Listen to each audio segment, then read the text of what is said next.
The next Republican primary. And the candidates are wrapping up their campaigns in South Carolina right now. The latest Quinnipiac poll shows Donald Trump in the lead with 39%.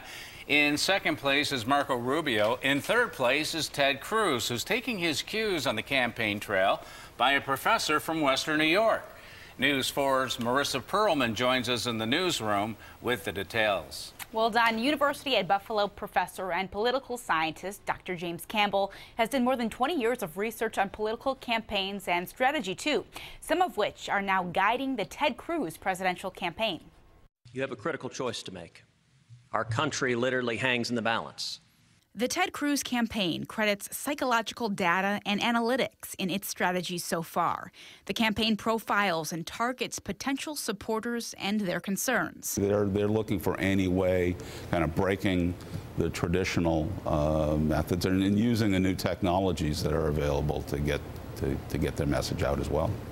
They're also using a strategy targeting the base of supporters, or a guaranteed vote. It's something Dr. James Campbell says is nothing new.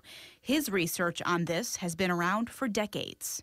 You really need to satisfy the base as well as reaching out to centrist voters. You can't take the base of your party for granted. An article in the National Review points to the dozens of articles written by Campbell that are now influencing Ted Cruz.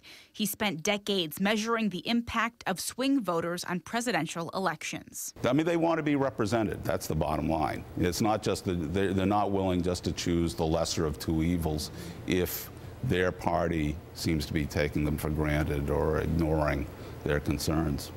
It's something he says makes sense for the Cruz campaign. Campbell says he's banking on stimulating the turnout of conservative voters. That may be the takeaway point from my research. You can't take the base for granted. You know, a lot of people thought, well, where's the base going to go? You know, a lot of them stay home. And Dr. Campbell says there is one part of his research that the Cruz campaign should be focusing more on. He says a divided party is a weak party. And right now, he says the Republican Party is a highly divided party. In the newsroom, Marissa Perlman, News